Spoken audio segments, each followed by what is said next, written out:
Parasha's Terouma. A lot to cover tonight. We said, the Gemara says, Mishenichnas Odom Marbim B'Simcha. Actually, the Gemara says, Kishem, the same way when Odom comes, we increase our Simcha, so too when Av comes, we decrease our Simcha. Now, it's interesting. When the Gemara says, on Av, we have to decrease the Simcha. What does the Gemara say? How do we do it? How do we decrease the Simcha? We don't listen to music. We don't listen to music. Wedding party. We don't have weddings. We don't take haircuts. We don't shave. Yeah. They give us ways. Remember, we said before that you always have to be b'simcha. Av a little bit more. Av a little bit less. Other a little bit more, but you're always b'simcha. But to lower our simcha, the Gemara has to tell us how. To increase the simcha. Does the Gemara give us any ways to increase our simcha? No. Only lower. Only lower. That means we can figure out our own way to be happier. Yes. And I guess what makes you happy, what makes me happy is probably different. So to make ourselves happier, the Gemara relies on our own ability to figure that out. But in order to be mamayit b'simcha, the Gemara has to tell us how to do it. We really wouldn't know how to do it on our own. The next thing is interesting. Rabbi Leaf, there's a Moshe Tuvia Leaf. He's a Rav in Brooklyn. He said something very fascinating. He says, to be happy must be the biggest mitzvah in the Torah. How does he know this? He says, how do I know this? He says, because there's so many people that are miserable. Yes. Me. Everybody, so many people are unhappy, which means that the Yetzer Hara, the Satan, is working overtime to make people sad. Yeah. And the only reason the Satan focuses so much attention must be because it's such a big mitzvah to be happy. That means if there was no mitzvah to be happy, the Satan wouldn't waste his time. He will focus on Shabbos, on Yotiv, on kosher, on Lashon Hara, and other things. If he is working 24/7 overtime to make people unhappy, we learn from this that there must be, to be happy, must be a tremendous simcha. Unfortunately, though, so many people are unhappy, so it's a little bit of a problem. Yes. It talks over here about the Aron Kodesh and Parshas Terouma. I'm going to go into it a little bit more about some of the donations. He brings down a story from Reb Sadia Gaon, a very interesting story. Reb Sadia Gaon was collecting money for his yeshiva. So he had to go out of town. He left the country to collect money. He comes back and he's all excited. He says, I found someone who gave me a lot of money, let's say $10,000 for the Aron Kodesh, to put a plaque by the Aron Kodesh. The president of the shul says, that's horrible. I found someone locally who also gave me $10,000 for the Aron Kodesh.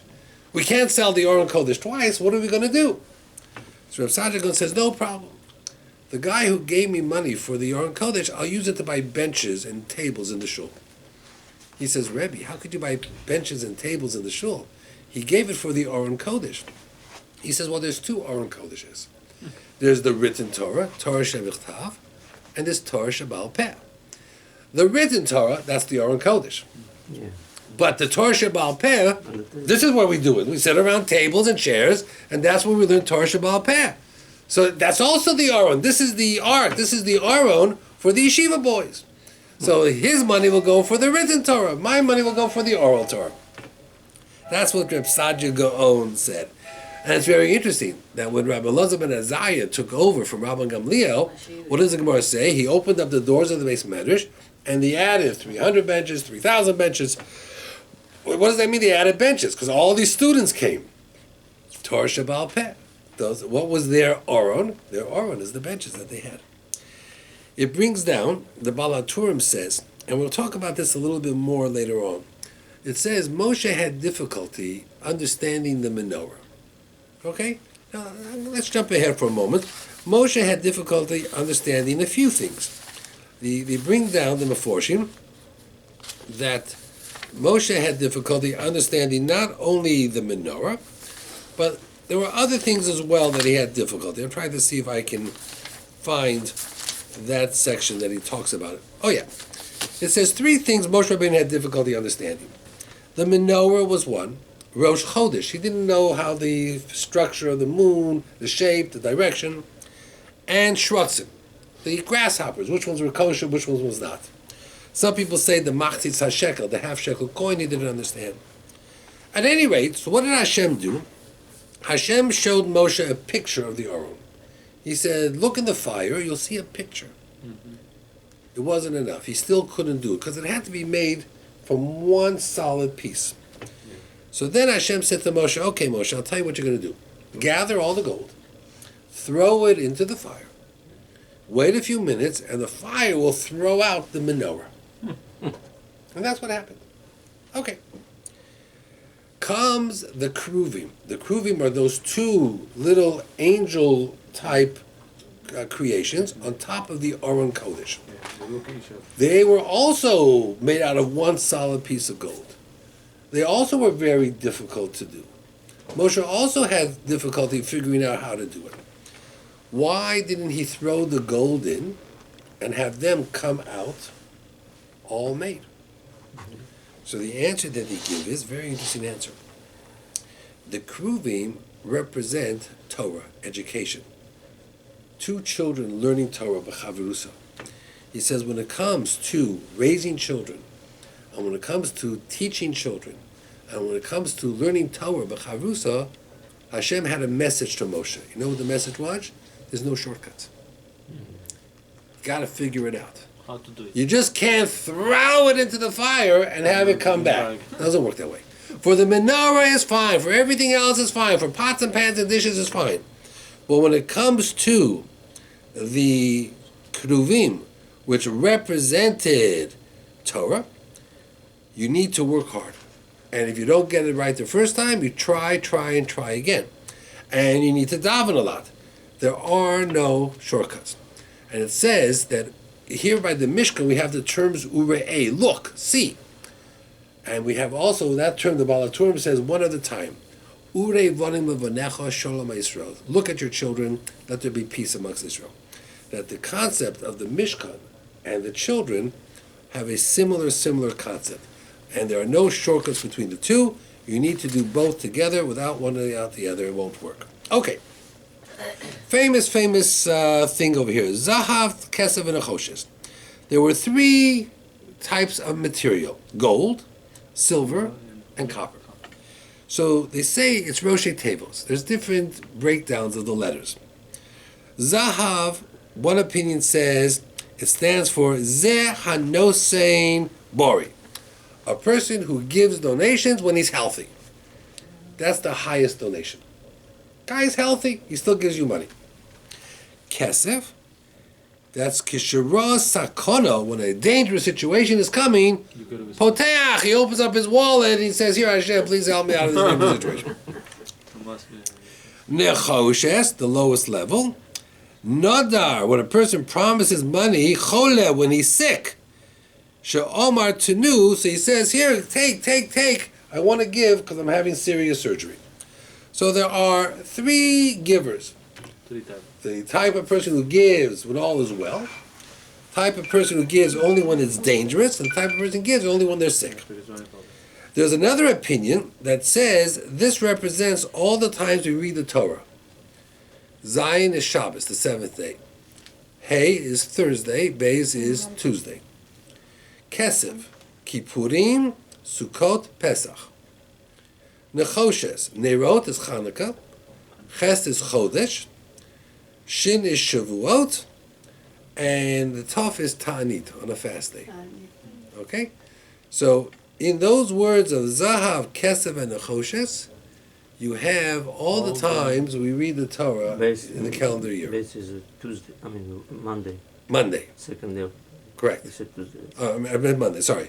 Zahav is Saturday, Shabbat, Thursday, Tuesday. Okay, so that's what it is. Monday. It brings down over here from Rabbi Yaakov Kamenetsky, a famous word from Rabbi Yaakov Kamenetsky. He says that when the Mishkan was put up, that's when the Torah goes through all the flags of all the Shvatim. That when each Shevet decided to make their own flag, everybody thought it was a happy day. It wasn't so happy because it means everybody is separate. This is my flag, Reuven. This is my flag, Shimon. This is my flag, Yehuda. The only reason why Hashem allowed them to have separate flags and separate campsites is because the Mishkan was in the middle. That means the Mishkan united them. That means the way it says La'asi Lavo, there'll be a circle of tzaddikim. And a circle is because everybody's equidistant from the circle. There's nobody closer, there's nobody farther. So it's close. Everybody is close. So Rabbi Yaakov Kamenetsky says that the flags and the distinction between all the different things, he brings out from the Imrei Baruch and the Meshech Chochmah. He says these things were not something Hashem wanted, but Hashem allowed it only after the Mishkan was there, because the Mishkan brought everybody together. Okay? And it's important. In the olden days, you have to appreciate that people lived next to the shul. That was when you moved to a city, the first thing you did was you want to buy a house. Yeah. Where are you going to buy the house? Next shul. Next to a shul. You see, what conservative and Reform Judaism did was they destroyed communities because they allowed you to drive on Shabbos. So you could live in Scarsdale and daven in Forest Hills. You didn't have to live there. The Orthodox had the shul. Therefore, next to the shul was the houses. Therefore, that's where the mikveh was, and that's where the butcher shop was, and that's where the bakery was, and that's where the schools were.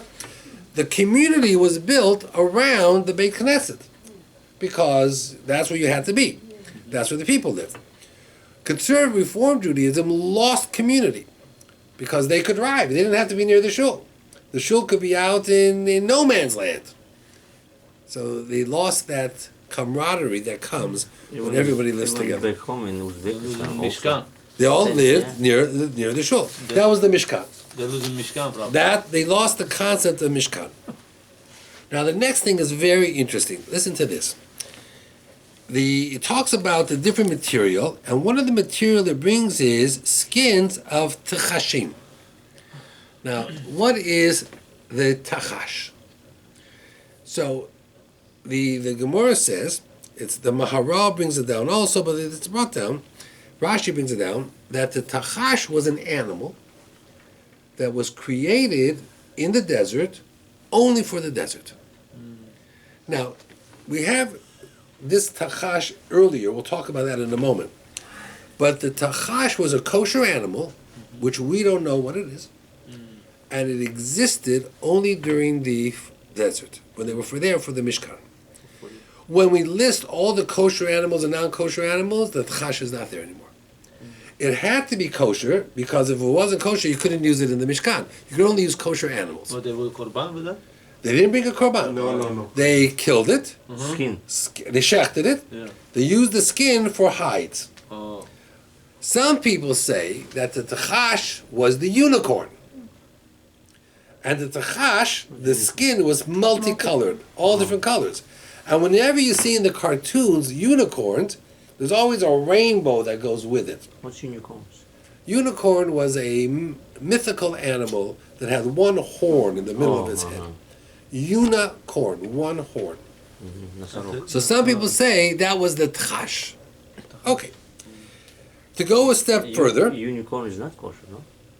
No. the unicorn, if you can find one, you have to see if it's kosher.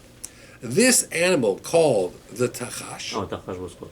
had split hoofs, chews as cod, was domesticated. I thought it's deer family, so it's It was what? deer family, deer. It might be. And maybe the unicorn is from the deer family. I don't know. The Medrashim. Let's look at some of the Medrashim. One Medrash says that when Hashem made clothes for Adam and Chava, he made it from the skin of the tachash. Everybody afraid that skin. And everybody was afraid of that skin. And since it had many colors, it was the coat, it was the clothes that Yaakov gave Yosef. The ketones pasim, And after Esau, I think so. wherever it disappeared. Yeah. The next thing, the Maharal brings down from Yecheskel. Listen to this, very interesting. He says that when you walked into the Beit HaMikdash, you were not allowed to wear shoes. That was the halacha. Without shoes. Yeah. You can know. She'osher likones lahar habayis, you cannot walk into the har habayis with shoes or with your walking stick.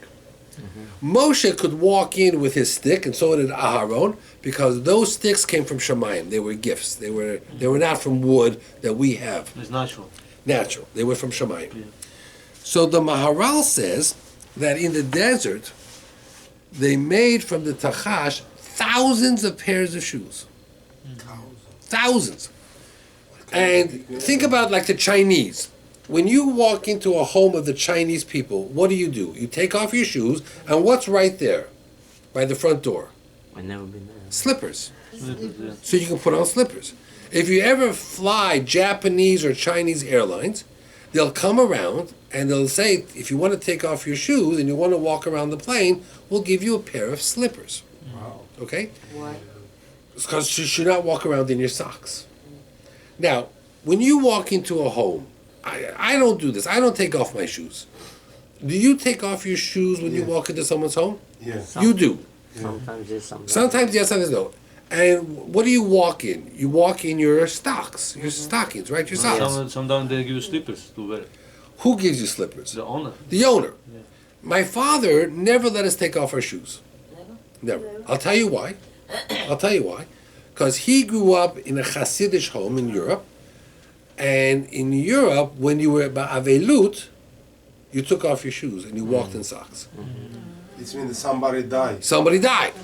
Wow, this is different. So my father would never let us walk around in our socks, because that to him reminded him of Europe, and reminded him of his home that someone died, avelut. So he would never let it. You know. So what the Chinese do, what the Orientals do, is they have slippers by the front door.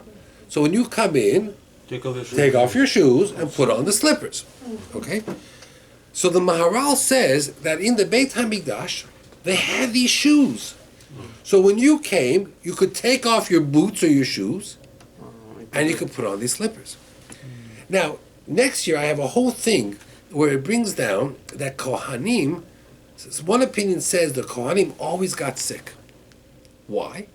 Because they walked around on the stone floor in the Beit HaMikdash without shoes on. Oh, cold. Cold!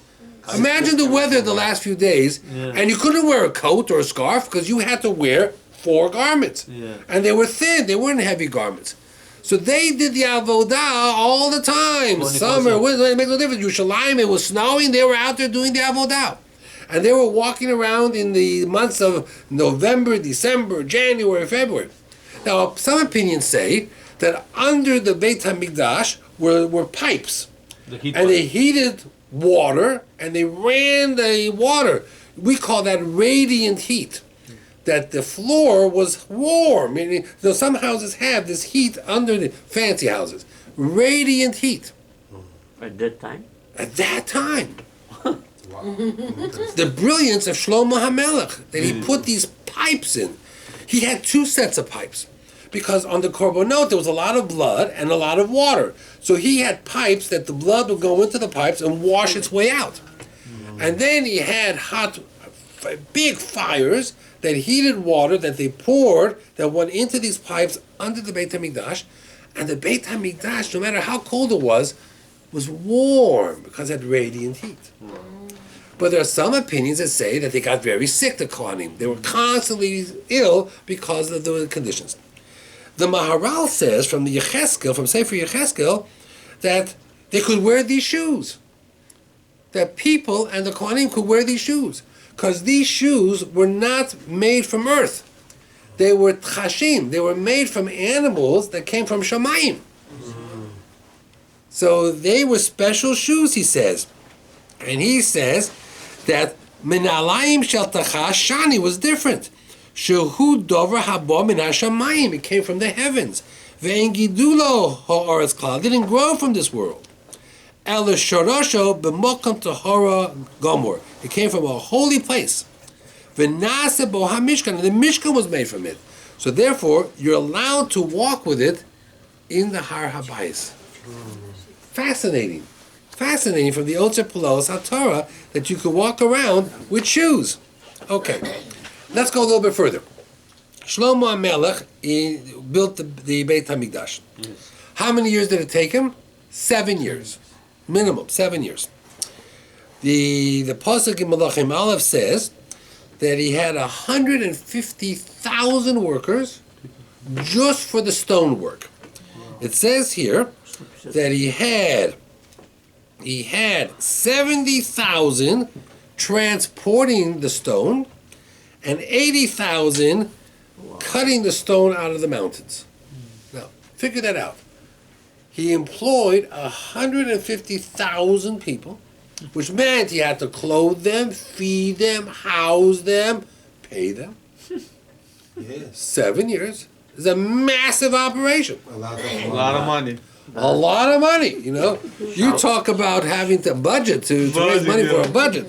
Shower. Gold on the That's pretty. That's pretty. That's forget about all the gold and everything else. We're going to talk more about what Shlomo Melech did. It's not so easy. Then, when the Beit Hamikdash was finished, he threw a party. Now you talk about a party, right? You talk about Shabbos, right? You talk about a party. Imagine this party. It started during the Aseret Yimei Tshuva, and it went for 2 weeks straight. When they finally were no longer happy, or when they got sober, they realized, they looked at the calendar, that during those 2 weeks was Yom Kippur. Oh, and they ate and they drank on Yom Kippur. Wow, they forgot everything. They forgot Yom Kippur. Now, you gotta be pretty drunk to forget Yom Kippur. You gotta think about that for a moment over here. And it says that the Gemara brings this down. The Gemara says that Shlomo Melech Paskin, that we don't have Yom Kippur this year because the Simcha of the Chanukah Beit HaMikdash was more important, and Simcha means achil and shtir, eating and drinking. So it says that they were afraid. Da'agu, they were worried. Shema nischayvu, they would all be punishable by death. If you eat on Yom Kippur, there's death in heaven. Karet. So Hashem said, no, I forgive you. The bat kol went out. Kulchem bezumanim l'chaya olam haba. But think about that. Let's say today, the Belzer Rebbe and the Bovava Rebbe were having a wedding. 2 of their children got married. And they decided to have a big party, a big wedding party, and they celebrated Sheva Brachot non-stop, and they ate and drank on Yom Kippur. Would that fly today? No. No way. not working. Nah, it will never work. There's nobody in the world today, no Rosh Hashiva, no Posek, nobody today that can get up and say there's no Yom Kippur. Now, in history, we've had cases where Rabbi Yisrael Salanter got up because in his time there was the bubonic plague and people were very weak. And he said, this Yom Kippur, everybody has to eat and drink. That was Rabbi Yisrael Salanter said. Sibalele. Right? And he was big. Rabbi Yisrael Salanter was huge. He was big. In Europe? In Europe. And he said to them that that's how you're going to fast. That means if you eat and drink, it's like you fasted. And if you fast, it's like you ate and drank, and you're not going to live the year.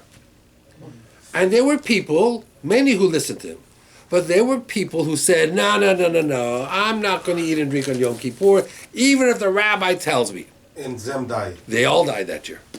Wow. Because them sick. Them must. Because they went against what Rabbi Yisrael Salanter said.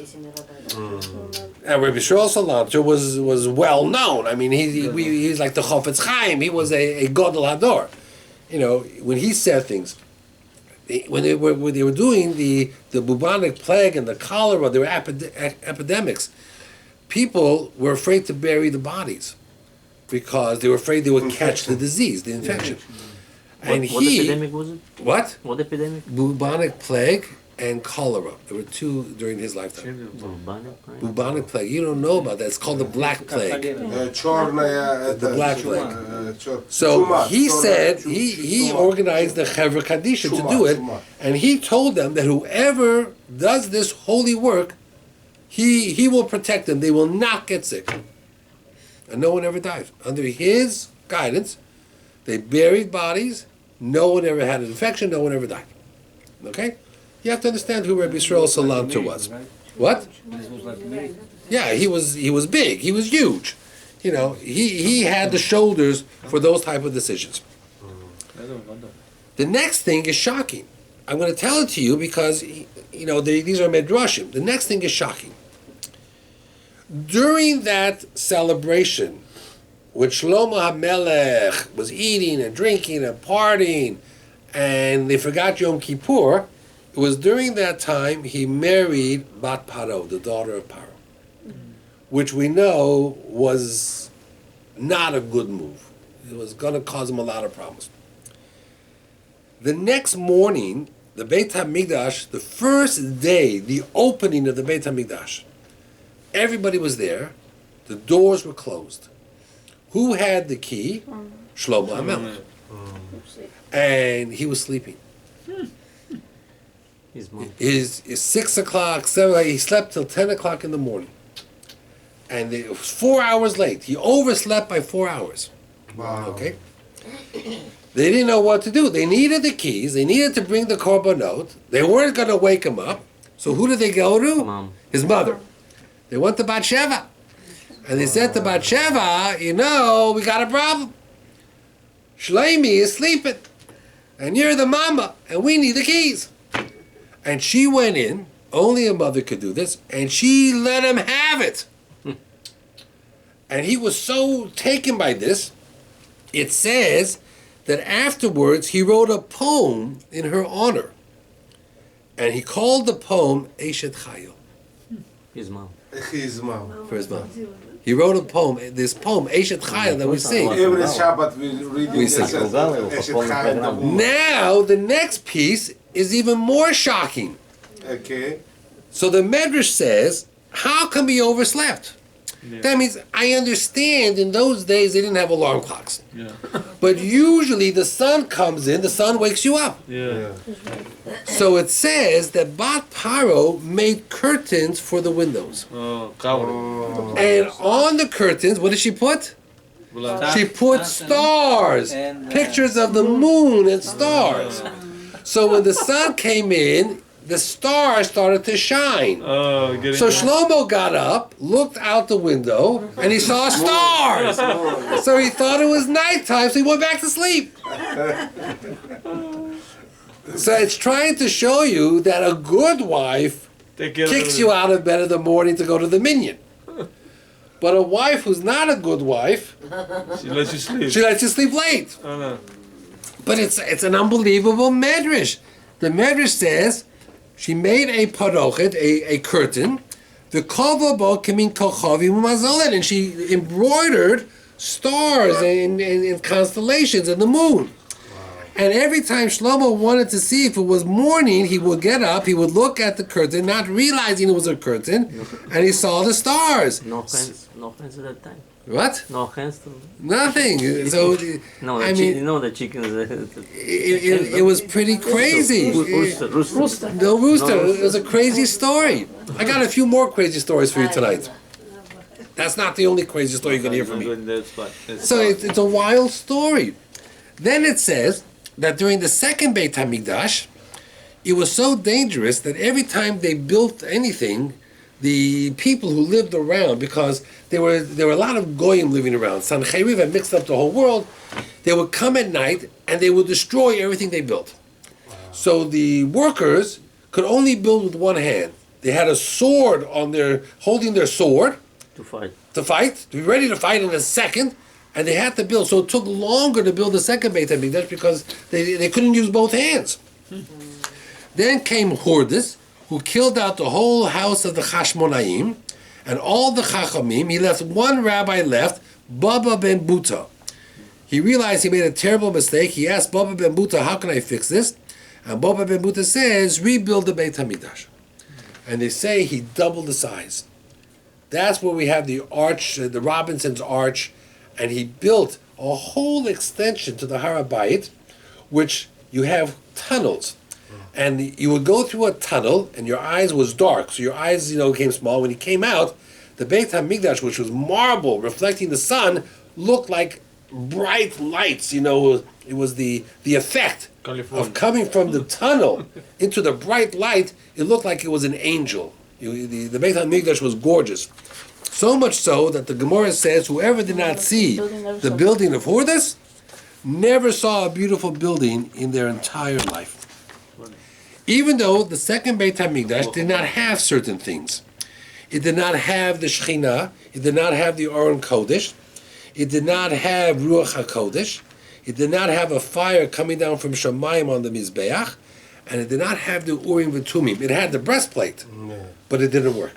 You could ask me questions. Second Beit HaMikdash was missing different things. Yeah, Rabbi, I wrote that Beit HaMikdash, first Beit HaMikdash was built without nails, without any Correct. metals. Correct. It's impossible. No. Well, if the stones as heavy as they are, look at the kotel. They had things that they chipped in, but there really was no metal in there.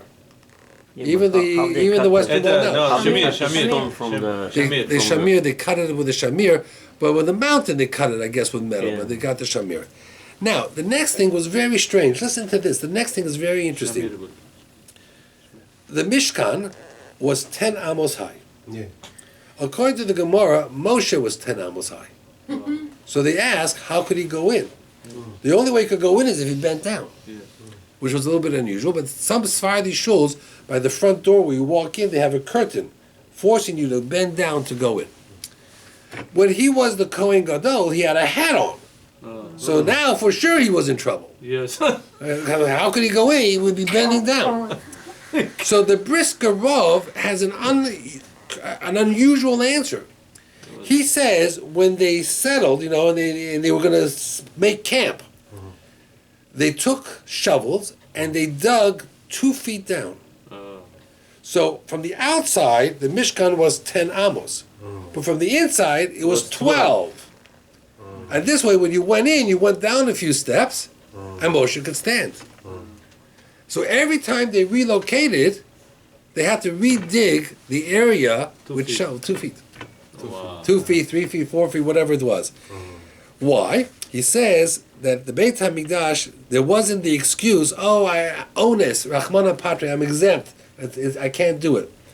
He says in the Beit HaMikdash, there was find an answer. That means sometimes in life, there's no such thing as you can't find an answer. You got to find an answer. Rav Sternbuch says something fascinating. He says the Beit HaMikdash was never destroyed. Not the the Mishkan. Yeah. Mishkan, yeah. The Beit HaMikdash was destroyed because it was built through the hands of Goyim. Yeah. But the Mishkan was not. He says when the third Beit HaMikdash comes, they're going to find the old Mishkan. Yes. What are they going to do with it? So he says they're going to set it up like a museum. That means on the Har HaBayit, there'll be a corner where the Mishkan will be set up, and you can walk in, and you'll be able to look at the curtains and the poles and the beams. They'll be a few thousand years old. It'll be like a museum, he says. It's going to be a new Mishkan. There'll be the same Mishkan that Moshe had will be on display like in the museum.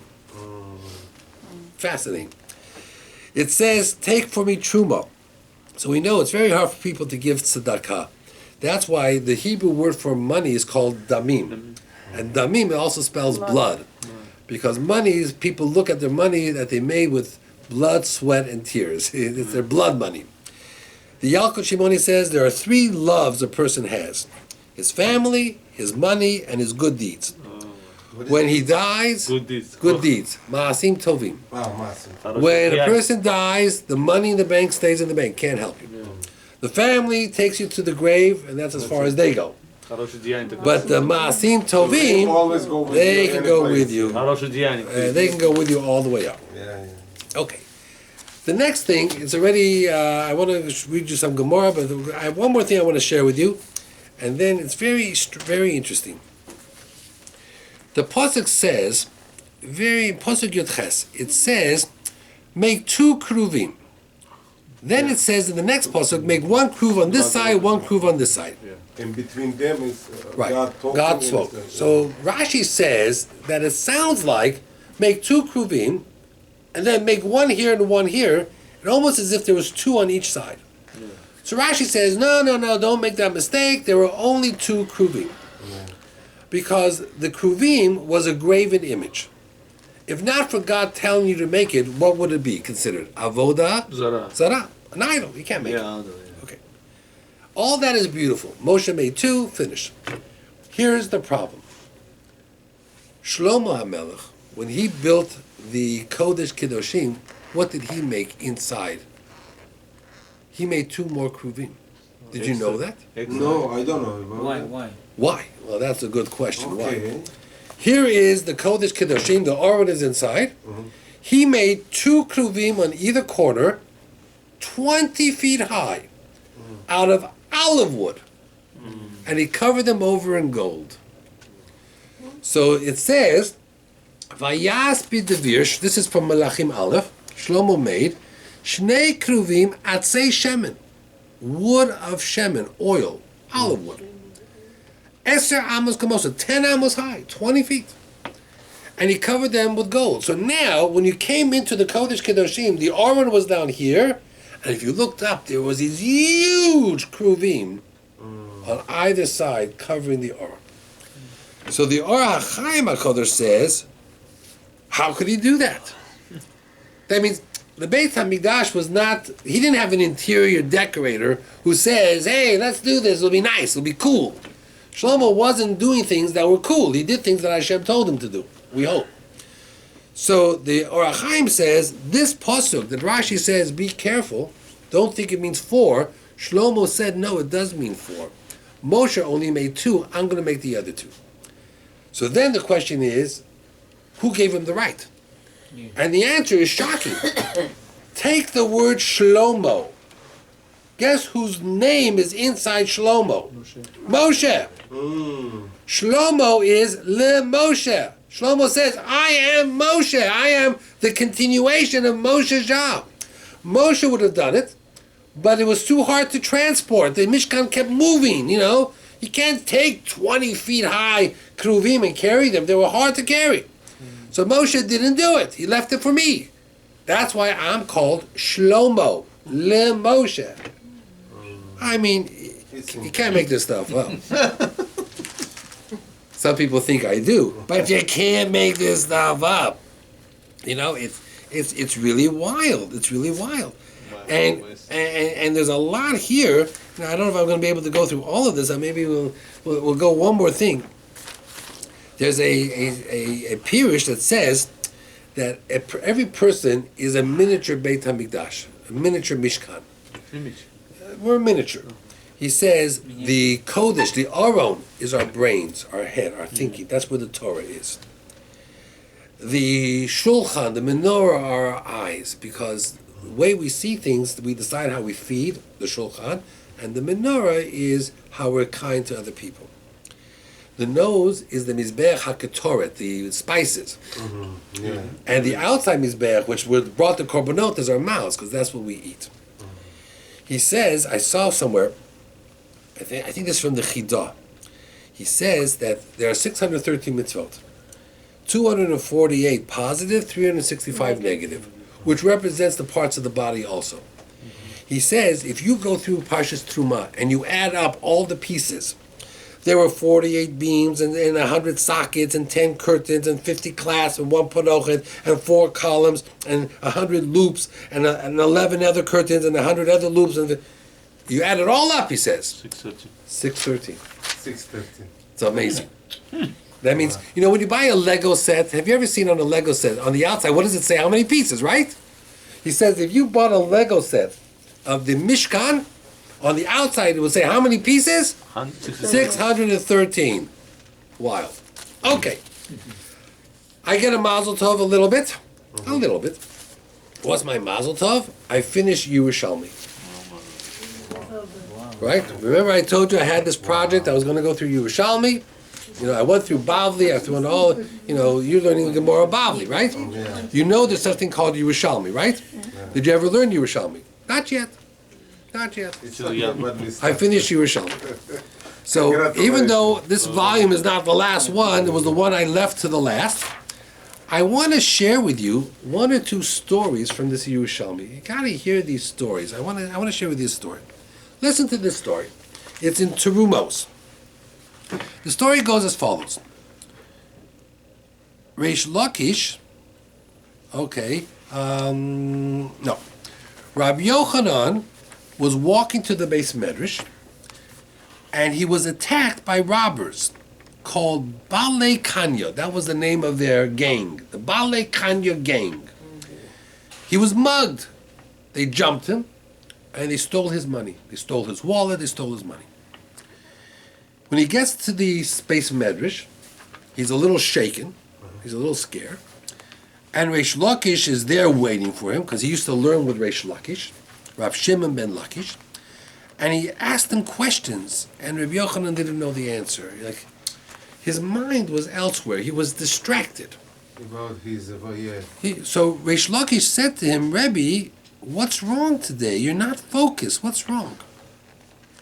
So Rabbi Yochanan said to him, all the parts of the body, all your limbs, all the limbs of the body get its life from the heart. And the heart only works when your pocketbook is safe. That means if you have financial problems, you're worried about Your head is parnasa, not- doesn't All work. goes right? down to Your heart is not working properly, and therefore your head's not working. Oh, no.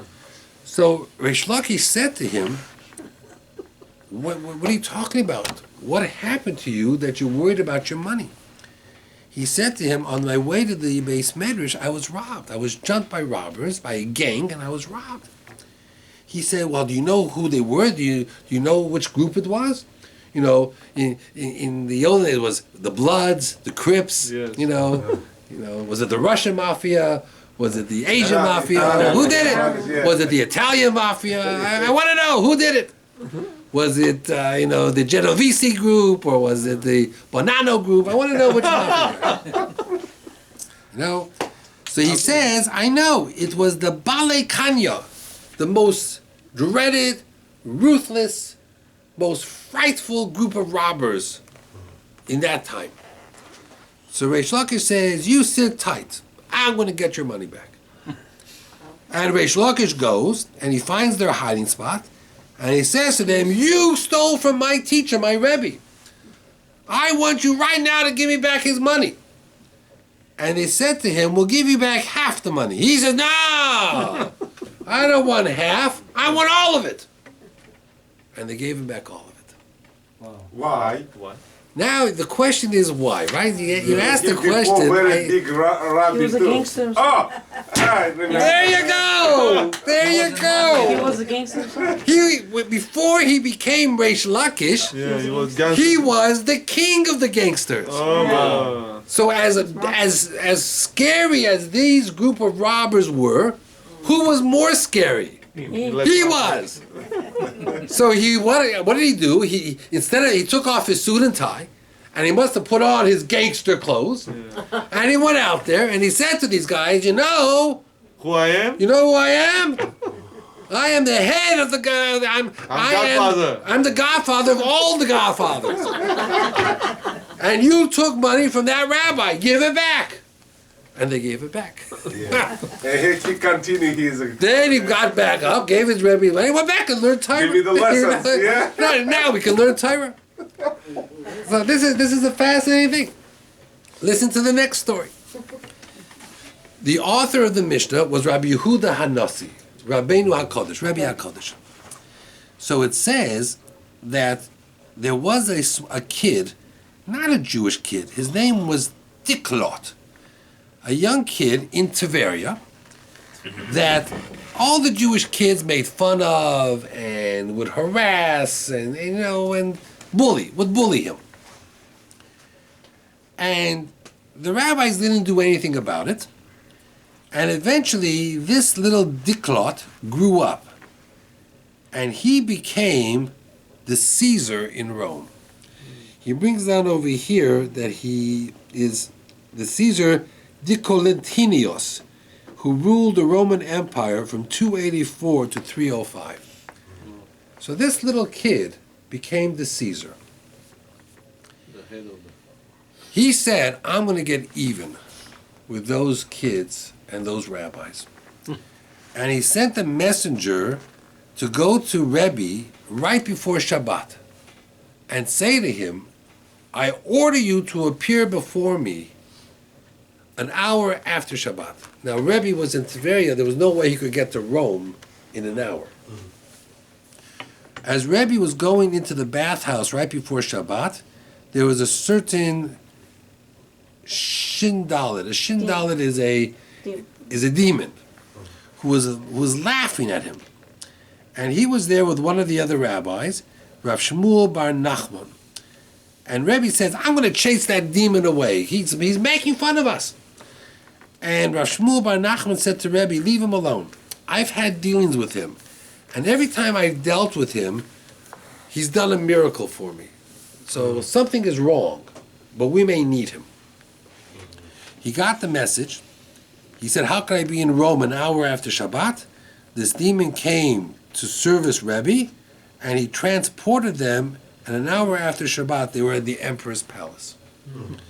The emperor said to them, before you can see me, you have to take a bath. Sent them to the bathhouse where the water was scalding hot, would burn them. The demon went in, cooled the waters, and they took the bath and came out. When the emperor saw that they made it, and all these miracles that were happening, he said to them, I see that your God is protecting you, and therefore I have no power over you. But I just want you to know I was this close to killing you. So they said, what did we do? Why are we guilty that you want to kill us? He says, do you remember the kid Dicklot? All the kids made fun of him, and you didn't stop him. So they says, O king, O emperor, the kids made fun of Dicklot the baby, the kid, but not you, the emperor. Nobody's making fun of you, the emperor. The fact that we mistreated a 8-year-old kid doesn't mean we would mistreat you. You're not the same kid that you were. And Dicklot said to Rabbi, he says, that may be true, he says, but I want you to know that from this day forward, no one should ever be harassed. Not Jewish kids that are kids, and not non-Jewish kids that are kids. And if the students harass them, the rabbis have to stop them. And the Gemara brings that down. Wow. That he gave them musar. Yeah, most important. He gave them musar. He said to them, what are you talking about? You harass a kid? He says, you never know, he says, that the kid you harass today who's 8 will one day could be president of the United States. You don't harass a kid who's 8 because they can't defend themselves. Even though we treated you lightly, that we would never do the same to you. And he said to them that you should be careful. He says, you never know who you treat today badly, what he'll be tomorrow. I agree 100%. Okay? And that's how the Gemara ended. That's how the parak ended in the Yerushalmi. Have a good night, everybody.